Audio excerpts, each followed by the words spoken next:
Tennessee's Week 10 and Week 11 opponents of the 2022 season. It's a day with the reigning national champions and Missouri. Got two different ball clubs, but what makes each tick? We'll discuss that, plus an interesting Saturday Down South article. All that and more here on your Thursday Locked On Vols.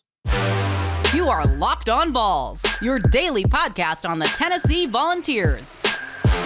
Part of the Locked On Podcast Network, your team every day.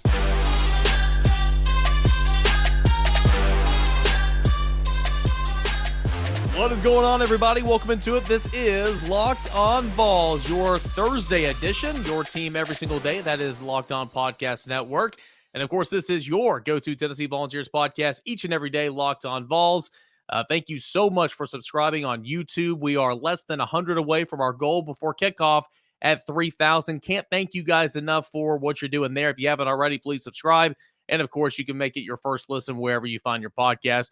Before we get started, I do want to give a special shout-out and a thanks to LinkedIn Jobs for making for being the official college football recruiting sponsor across the Locked On College Network. LinkedIn Jobs helps you find candidates that you want to talk to faster. Post your job for free at linkedin.com/LockedOnCollege. Terms and conditions do apply. I'm Eric Kane, your host here of Locked On Vols, and welcome into it. Got a fun show coming up as we continue our scouting report series. We're nearing the end now, going to the Georgia game. That's coming up right now. Let's go ahead and get into it. Georgia, not breaking any news here. Georgia is a good football team, obviously, right? The reigning national champions went to the SEC title game and lost to Alabama, but only turned around a couple of weeks later and defeated Alabama in the national championship game.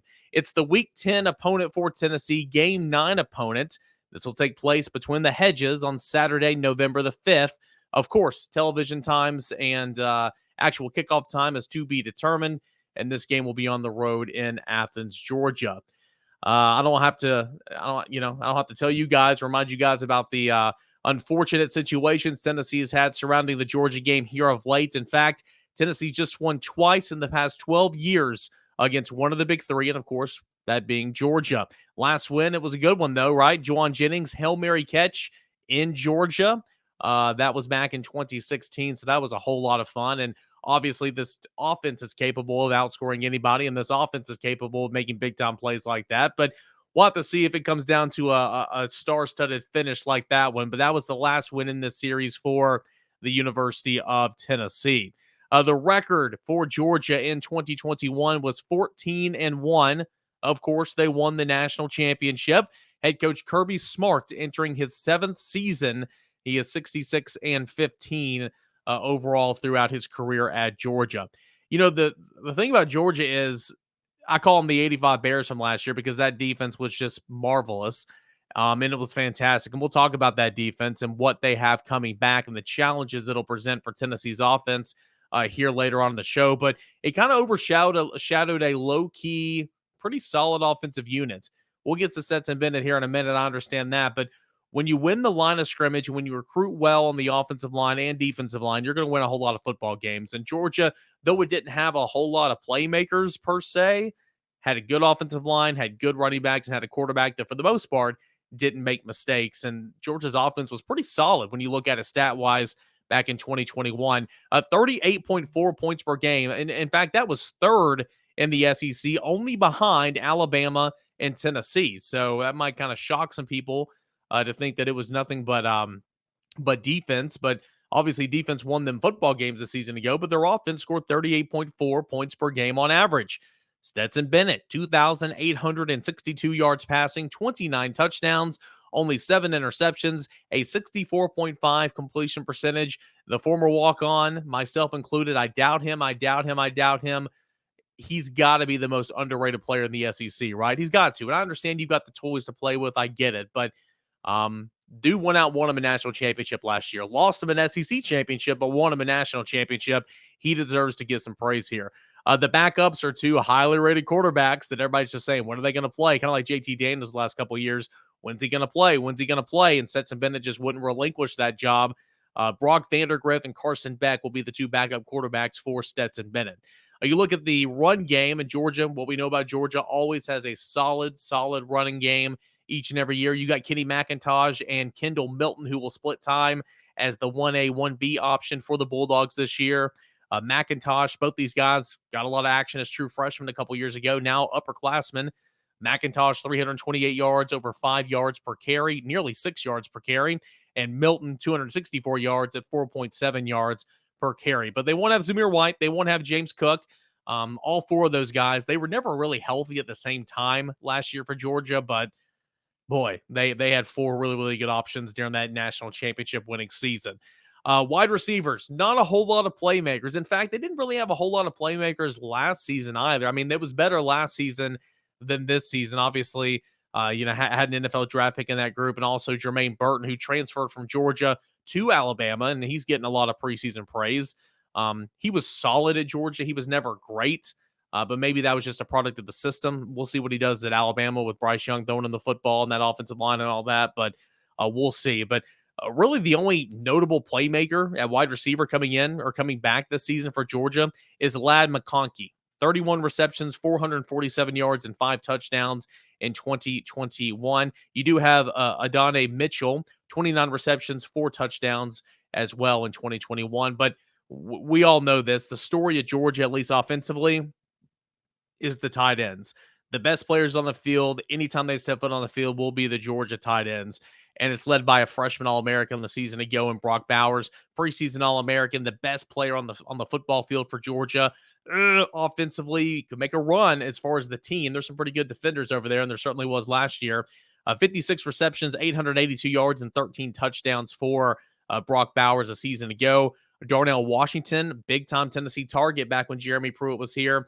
He's never flourished as a pass catcher in this league, but he's turned into a pretty solid player, and he'll likely go on to the NFL simply on size and stature alone, and because of what you can turn in. The ceiling is super, super high for him with his athleticism at 6'7", 265 pounds. So Darnell Washington is also in there, and then you got Eric Gilbert, one-time LSU freshman All-American tight end, came to Georgia 2 years ago, wanted to play wide receiver. Kind of a weird, unique situation there. Spent time away from the team. Now is coming back, playing tight end, and I'm intrigued to see if Georgia can fit all three of those tight ends on the field at the same time. I understand a lot of people are saying, all you're doing is praising Georgia. This is part of the scouting report, guys. We're trying to see what Tennessee will be facing when they see the Georgia Bulldogs this year, and there's a lot of good stuff here. On the offensive line, you lost your entire left side, but you do, and I love this name, Barney Stinson would love this name, Broderick Jones, who started 4 games last season, likely will slide in there at left tackle. So they've got a whole lot of experience coming back with at least 3 starters and a guy in Broderick Jones who started 4 games a season ago. Defensively, we know that's where Georgia made all of its money last year, right?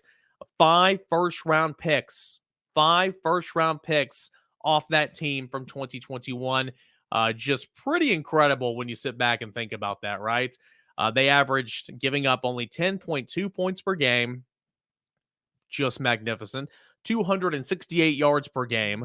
Obviously, those top the SEC and were, right up there in the country. It's pretty incredible when you think about just how dominant this Georgia defense was last year. You only give up 268 yards per game. You only surrender 10 points per game. Just marvelous from a guy that loves defense. And I know that's not the sexy thing to say nowadays, but golly, what a team Georgia had defensively a season ago. Lost some talent, no doubt. I mentioned those 5 first-round picks where they lost, but you do bring back some impact players on the defensive line. Jalen Carter is a guy that is a really, really nice player. He'll be in the NFL one day. Zion Lounge is a guy that comes back who got some PT a season ago.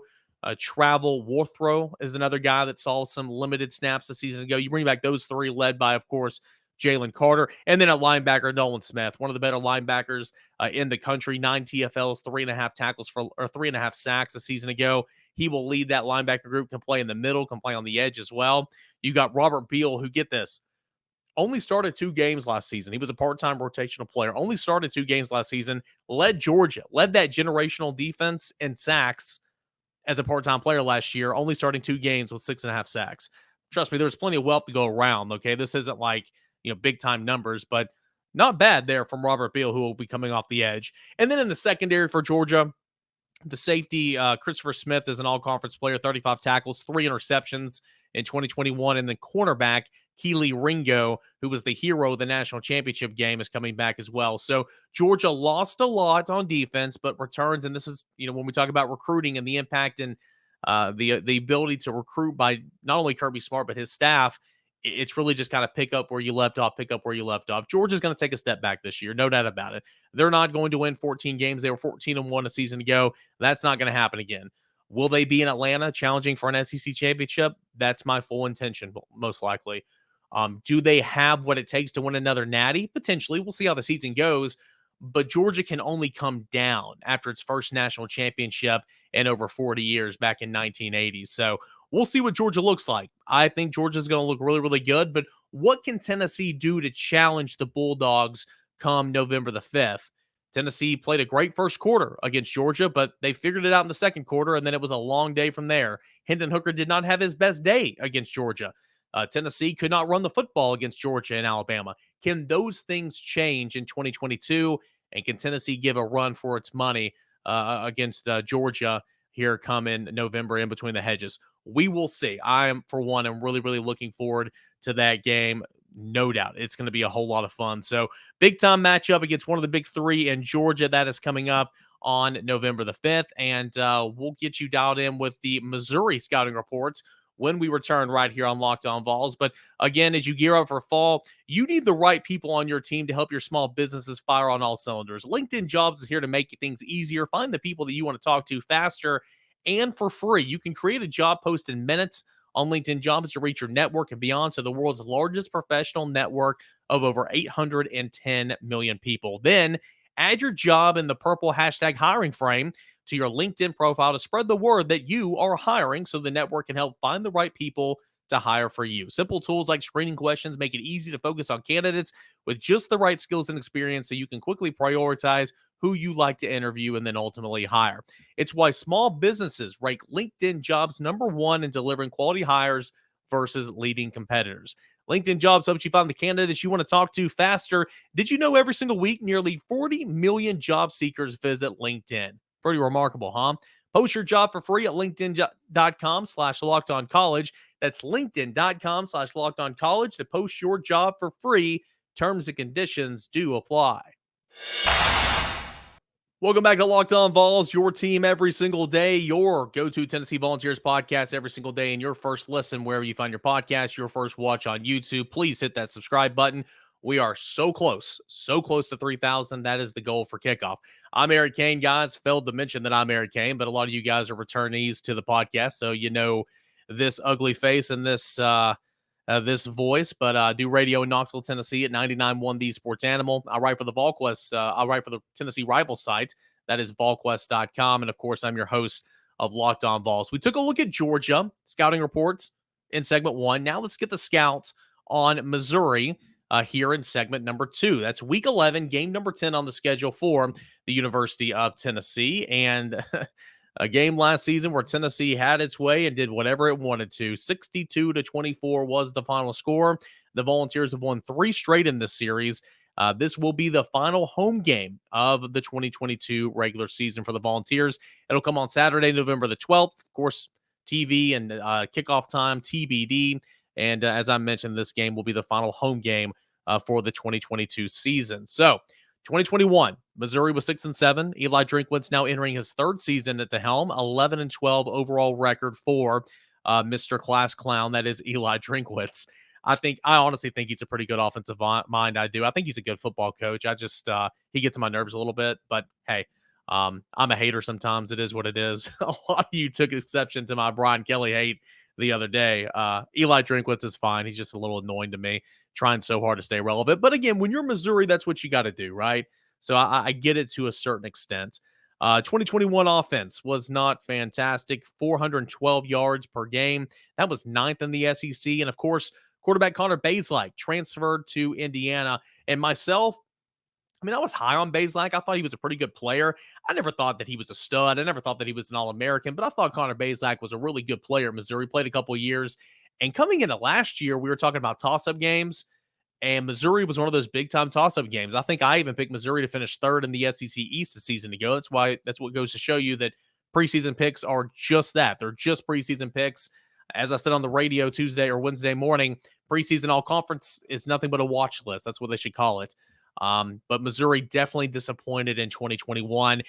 And now they're going to be without one of their best players in Connor Bazelak, the quarterback who transferred to Indiana. Brady Cook has since been named the starting quarterback. He went 46 of 58, 79% completion percentage, and very limited work a season ago. 345 yards, 2 touchdowns, no interceptions. He started the game against Army in the, I think it was the Armed Forces Bowl. That would make sense. And, I had a really, really strong showing. So Brady Cook is going to be the starter for Missouri under center. The backups will be Tyler Macon and former Tennessee target Sam Horn. All-American running back Tyler Beatty, no longer with the program, of course, drafted. I believe he's to the Vikings. I'll need to double check on that. But Tyler Beatty was a fantastic player. I remember on this pod, a lot of people, when we do, I said this in segment 1, but I won't dwell on this. But when you do a scouting report, you bring out the positives as well as the negatives of your opponent. And I remember going into the Missouri game last year and saying, "Oh, Tyler Beatty's great. Tyler Beatty's great. Tyler Beatty's great. Yada yada yada," and I got hammered. Lo and behold, he was an All-American. So I'm not right often. Well, I was right on Tyler Beatty. I'll take that victory lap, but he's no longer in the program, off to the NFL. It's significant loss for Missouri, obviously, because he not only led the SEC in rushing a season ago, but he led Missouri in receptions with 54 a season ago as well. There are literally no impact players at wide receiver for Missouri coming back. None. You've got a 5-star freshman stepping in and Luther Burden. How quickly can he get acclimated to the college game? I mean, he's right there from, right there around campus coming on in, and 5-star type talent. So how quickly can he get acclimated? It needs to be in a hurry because Missouri has no weapons offensively, especially at wide receiver. Knoxville native, South Doyle alum Elijah Young. A lot of you people listening in East Tennessee, and especially in the Knox County area, will know that name, Elijah Young from South Doyle. Blink of an eye, man. He's a junior now. Last season, 37 attempts, 162 yards. Didn't get a whole lot of work. Of course, he was playing behind Tyler Beatty, so that would make sense. Will he be RB1 for Missouri this year? I hope so. I really, really do. Does he have what it takes to be an every down back in the SEC? He's looked good as a freshman and sophomore in limited opportunities. Count me in as a guy who is rooting for Elijah Young, no doubt about it. He will have competition, though. Transfer running backs Cody Schrader and Nathaniel Pete have come in, and they're going to add some competition and some depth to that running back room. The offensive line does return 4 starters for Missouri. Seniors offensive tackles Javon Foster and Heron White bookend those as tackles on the offensive line for a unit that returns 4 starters. So Missouri's offense was not great a season ago. You lost your 2 best players in Tyler Beatty and Connor Bazelak. You're starting over. I don't expect it to be much prettier. I expect Tennessee to have its way in this football game. Now it's later in the season. Now we'll have to see what Tennessee looks like, and of course how Missouri, if it's given up or if it's improved any. But Tennessee, I think this is a game where you can pad those stats defensively and really, if this game was earlier in the season, I would really kind of double down on this. But I think Tennessee can have a good game defensively against this one because they are literally starting over. It's starting over. That is Missouri's offense in 2022. The defense, for as bad as the offense, I mean, it was a complete disaster for Missouri a season ago. For as bad as the offense was, the defense was an absolute disaster. We like to throw around dumpster fire all the time, and Lord knows there's been plenty of dumpster fires around Knoxville over the years. But that defense was awful. They had Steve Wilkes, a former NFL head coach, a great defensive coordinator in the National Football League, as the DC in Missouri last season. I thought that was a home run hire from Drinkwitz. Boy, did that not work out. He switched schemes up mid-season right before the Tennessee game, and it was horrific. I mean, just horrible personnel decisions for Steve Wilkes last year. It was really, really bad. Get this, 33.8 points per game. Only Vanderbilt was worse in the Southeastern Conference. 434 yards per game. Only Vanderbilt was worse in the Southeastern Conference. An SEC worse 228 yards given up on average each game on the ground. Missouri was surrendering on average almost 230 yards on the ground a contest. Goodness freaking gracious. To put things in perspective, Vanderbilt was second worst in the SEC, and they gave up like 179. I mean, holy crap. That is really, really bad. I mentioned a new defensive coordinator for Eli Drinkwitz, Blake Baker, coming to town. He was the LSU linebackers coach a season ago. He will try to correct some things that was not very good a season ago and also loses some talent. Lost his top 3 guys in the rotation at defensive tackle. Does return Darius Robinson, who had 24 tackles at defensive tackle a season ago. Adding transfers from Oklahoma State and Auburn by the name of Jaden Jernigan and Ian Matthews. So trying to create some depth on the interior of the defensive line. They do bring back, that being Missouri, their defensive ends. Trajan Jeffcoat, 34 tackles and 3 sacks. Isaiah McGuire, 55 tackles and 6 sacks. So you do have experience on the edge, and I remember those 2 players, at least McGuire, pretty nice player for Missouri a season ago. Do have experience at linebacker. Chad Bailey, 55 tackles a season ago. Devin Nicholson, 50 tackles a season ago. But those 2 guys didn't combine for many explosive plays. Only 10.5 TFLs between those 2 starting linebackers. So that needs to be improved on a lot. And adding to the linebacker room did Missouri over the offseason from Florida, a Gator transfer, and Trayon Harper. So that might be a name that will play against Tennessee. They're pretty good at safety. Martez Manuel, really, really nice player. Second on the team a season ago at 77 tackles. Jalen Carlisle's a team-high 4 interception. Those 2 guys are the starting safeties for Missouri, and they're pretty good ball players. There's a lot of competition at cornerback, though. They lost their top 3 guys there a season ago. Ennis Reichstraw, he was a starter at corner for Missouri in 2020, but did miss all last season with a torn ACL. They've also went to the transfer portal to address this at cornerback from Clemson, Joseph Charleston, and from Texas A&M, Drayden Norwood. So defensively, much like offensively, you do bring back a little bit of experience, but it was from a unit that was just atrocious a season ago. The strength is at safety with Manuel and with Carlisle's, and probably a defensive end. But outside of that, boy, this was just a dreadful, dreadful football team. But give Missouri credit. Vanderbilt was the only team in the SEC that didn't go bowling a season ago. Give Auburn credit, give Missouri credit, give Florida credit. They might have given up. They might have been playing non-inspired football towards the end of the season, but at least they got bowl eligible and finished with 6 wins. But this is a game where I think Tennessee should roll.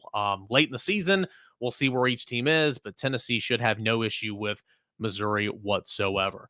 All right, that's going to do it for the scouting report sections here on a Thursday. We'll get back into it tomorrow. We'll take a look at, I believe, South Carolina, if that's on the docket. So that's what you'd have to look forward to. Plus, a really cool interview coming up tomorrow. Stay tuned. I'll give you details about that before the show is over. But when we return, Saturday Down South, Ethan Stone put out an interesting article about, and I know you guys are going to roll your eyes whenever you hear me say this, but just bear with me. Tennessee's lack of success with the NCAA regarding eligibility waivers for transfers. Give it a listen. I have a method behind the madness. That's coming up next right here on Locked On Vols.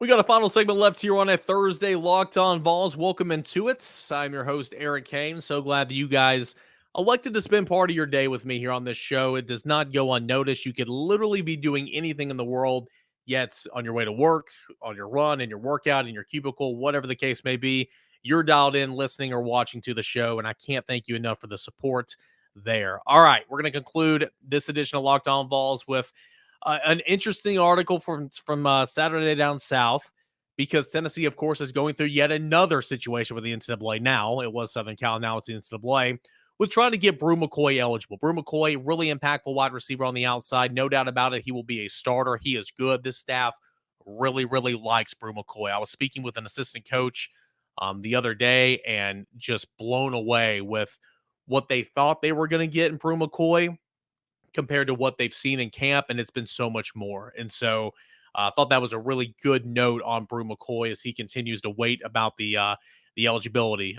Quickly, just a reminder about the Brew McCoy situation. As I said on yesterday's show, all USC had to do, to my understanding, was sign an MPO. That is a non-participation opportunity. That is a waiver. He would have been deemed ineligible because of their board of trustees to play at Southern Cal this season because he signed with Southern Cal, transferred, came back. Of course, there were some other situations. He was not going to be eligible to play there, but he could be elsewhere. All USC has to do is sign an MPO. They communicated, as I understand it, they have communicated with the family. They have communicated with McCoy. They have communicated with Tennessee saying, yeah, we'll sign it. We'll sign it. We'll sign it. Lo and behold, they haven't signed it. So Tennessee went to the backup option, went ahead and filed an eligibility waiver with the NCAA, and that's where we sit right now. Keep in mind, Tennessee's just waiting on an eligibility ruling. If they turn it down, Tennessee will appeal. If they turn it down, Tennessee might circle back around to Southern Cal and put the pressure on the Trojans and say, yo, get this thing signed and let's move on. So there are other options here. That's why it's so frustrating. You just wanted to come down one way or the other so Tennessee can take that next step, and hopefully won't have to. Hopefully the NCAA will come through and be nice, but typically that's not what the NCAA does. Now, why is that? Well, as Tennessee fans, you're listening to this show, you're very, very familiar words. You are very familiar with the struggles Tennessee's had in trying to get immediate eligibility for some transfers over the years. In the day and age in college football, really in college athletics, I'm not for the everybody gets a transfer every time unlimited situation. I think that's dumb. This is, and I understand you're going to laugh when I say this is still amateur athletics, right? I know name, image, and likeness has put a fork in that a little bit, but you can't just transfer every single year, right? I'm fine with, I've grown. I didn't like it at first, but I'm fine with the one-time transfer. Everybody gets one. Everybody gets one. You make a stupid decision when you're 18, you get lied to by the coaching staff recruiting you, whatever, you get one. You get one transfer. But everybody's getting immediate eligibility, and there are guys moving from school to school to school to school to school and having no issues whatsoever. You're seeing it in college football. You're seeing it in college basketball. What was the saying? As long as you play quarterback, you'll be good to go, right? JT Daniels, Bryce Young, not Bryce Young, excuse me, Justin Fields. Numerous quarterbacks around the country over the years have just been, oh, you're a quarterback, you're good. Quarterback, good. Quarterback, good. You know why? Because they want those ratings. They want better football. So nonetheless, it's kind of mind-boggling the hardships Tennessee has faced in terms of getting transfers eligible. 3 examples: Ethan Stone over Saturday Down South, gives, and we'll revisit these. You probably already know the 3 I'm going to mention, but these are the most recent ones. You got Cade Mays in 2020. All right, Cade Mays, Knoxville boy, committed to Tennessee. Butch Jones gets fired, decommits, goes to Georgia, plays 2 good seasons, was a really, really nice player. Elects to come back to Knoxville, come back home and play. And of course, there was this whole situation with something that happened on a recruiting visit whenever his father got his hand stuck in a chair, yada, yada, yada. I'm not going to get into all that. But Cade Mays transferred to Tennessee in the spring of, I guess it was, 2020. And the NCAA eventually declared Mays eligible.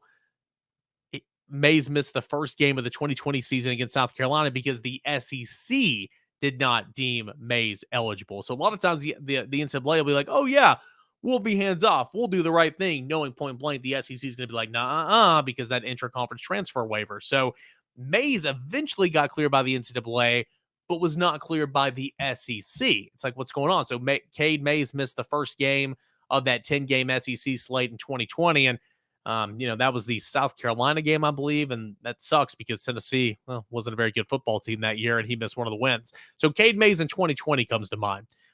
We remember Aubrey Sullivan in 2018. Aubrey Sullivan literally played no factor for Tennessee. He was a complete bust. There was a reason why he left Michigan. There was a lot of good things said by Aubrey Sullivan by this Tennessee staff last season, but still never played a role in this defense whatsoever. But you had Aubrey Sullivan that transferred from Michigan to Tennessee in December of 2018. That's when he announced his commitment. He enrolled that winter. All right, so get this. He waited 8 months and 6 days. As Ethan Stone puts it, otherwise known as 249 days. Otherwise known as almost an entire year. An entire year before learning he would be eligible to play for the Vols against Georgia State just 4 days away. So he announced his intentions to transfer in December, got here in January, waited all the way to game week, 4 days prior to Georgia State. I remember this, before the NCAA finally said, okay, well, we'll work with you and you can be eligible. Now, opposing coaches, opposing administration, if they're cooperative, like USC says they are with Brew, then that process can be expedited a little bit and sped along. Now, not always the case. Jim Harbaugh might have held up Aubrey Sullivan. I don't know, but a lot of times, if you have the cooperation from the opposing school and they're actually on it, then that can get sped up a little bit. But that just kind of goes to show you, as we wait for Brew McCoy, going up to the 11th hour on game week is often not out of the norm. So it wouldn't shock me whatsoever. Tennessee kicks off Thursday. If on Wednesday we got news that Brew McCoy was eligible by the NCAA, wouldn't shock me whatsoever. So, keep in mind with that. And then finally, one more example that Ethan Stone gives here on Saturday Down South, Uros Plavsic. This is a good one.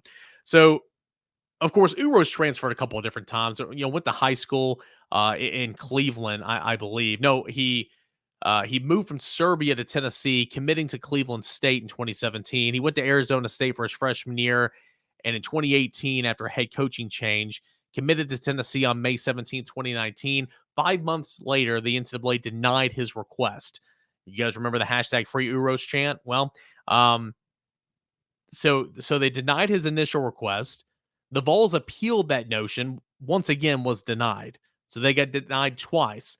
Philip Former released a statement. Tennessee put the pressure on the NCAA. The NCAA then allowed Plavsic to travel with the team while awaiting a second appeal. And then Plavsic was officially cleared to play for the Vols almost 9 months after his original decision to transfer on January 14, 2020. Missed half the season. And we know Uros has not been the guy that you might have thought he would be when transferring to Tennessee, but he'll be back. He'll play a big role for Tennessee this upcoming season. Great teammate. I think he's getting better on the court. But still, he missed half that 2020 season because the NCAA just kept denying. So it's really interesting when you kind of break down the troubles Tennessee has had in terms of gaining eligibility for transfers coming in to the University of Tennessee. And I'm sure there are situations like this at other schools, but gosh, it doesn't feel like it, does it? It really doesn't. Bottom line, it would not shock me whatsoever if on Wednesday night the NCAA came out and said, yo, he's eligible. This being Brew McCoy. Wouldn't shock me whatsoever. There is no timeline to this, but there remains to be optimism over on Tennessee's side. There remains to be optimism. Hendon Hooker was very optimistic when he spoke to the media yesterday. So we'll see what happens. Tennessee needs Brew McCoy to be eligible. I expect Tennessee to have Brew McCoy at some point. I mean, the NCAA, you literally can't deny someone in this day and age in athletics. You literally can't. I'd be very curious to know why if he's denied. And of course, I'm sure we won't ever get that, but hopefully it won't come to that. So I know 1 week away until kickoff. Don't worry. Things can get resolved all the way up to kickoff. So we'll just have to be patient, wait, and see the latest with Brew McCoy.